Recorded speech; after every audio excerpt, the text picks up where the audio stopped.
Enggak. Dalam urusan bersih udah aja. Ini pak urusan Anakku be, anakku. Gak dalam urusan ya, bisa udah ada anak ini. Dalam urusan dia anak.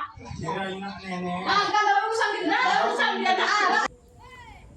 Beberapa waktu lalu beredar video seorang ibu menggendong anaknya mendatangi kediaman mertuanya, di mana ibu ini meminta pemenuhan kewajiban mantan suaminya dalam konteks nafkah kepada anaknya. Namun terjadi percekcokan ya dengan mantan mertuanya. Nah, dari video yang beredar itu kita bisa mengambil satu isu hukum penting ya, ini berkaitan dengan kewajiban orang tua dalam pemenuhan nafkah kepada anaknya maupun konsekuensi hukum bila mana terjadi penelantaran kewajiban tadi oleh orang tua pada anaknya. Nah, pertama dari aspek hak-hak keperdataannya itu berkaitan dengan hak atas nafkah bagi si anak. Ini diatur dalam pasal 41 huruf C Undang-Undang Nomor 1 Tahun 74 yang telah dirubah dengan Undang-Undang Nomor 16 Tahun 2019 ya tentang hukum perkawinan. Di mana seorang ayah itu wajib menafkahi anaknya meski terjadi perceraian.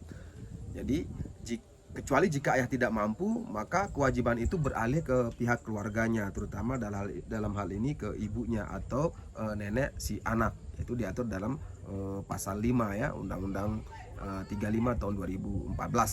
Kemudian berikutnya hak keperdataan dalam konteks hak pengasuhan. Anak di bawah usia 12 tahun itu hadanahnya, hak pengasuhannya itu jatuh ke ibunya.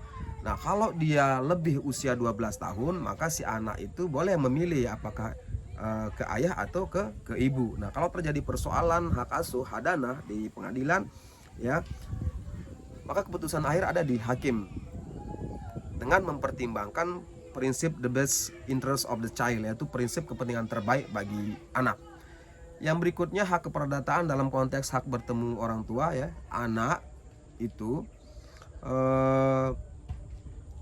tidak boleh dihalangi untuk bertemu dengan orang tuanya ya. Dan orang tua tidak boleh menghalangi kecuali demi keselamatan anak. Ini diatur dalam pasal 41 huruf B Undang-Undang Nomor 16 Tahun 2019 tentang Undang-Undang Perkawinan.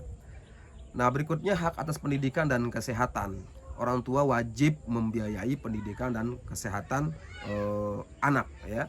Ini diatur dalam pasal 26 Undang-Undang Nomor 35 Tahun 2014 ya tentang perlindungan anak.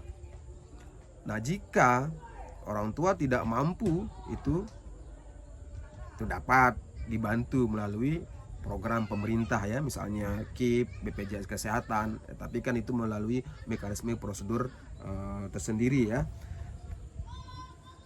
Nah, berikutnya hak atas kewarisan ya.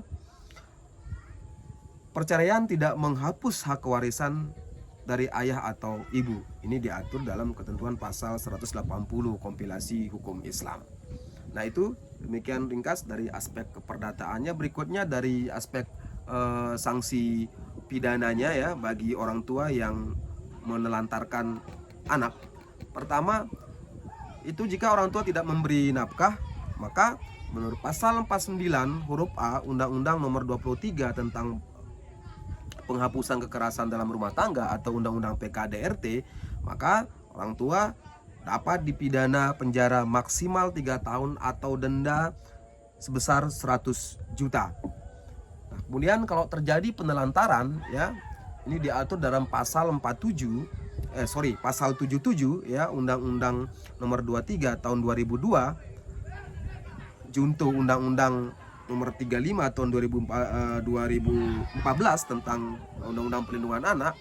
Itu orang tua ini dapat dipidana penjara maksimal 5 tahun dan atau denda maksimal 100 juta rupiah. Nah, demikian urasan singkat hak-hak anak dalam aspek hak keperdataannya maupun sanksi bagi orang tua yang melakukan penelantaran anak.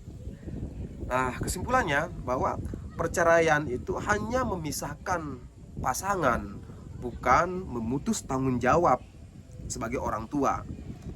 Keadilan terhadap anak ini lahir dari kasih sayang yang tetap ya, bukan dari status hukum yang berubah. Demikian, terima kasih.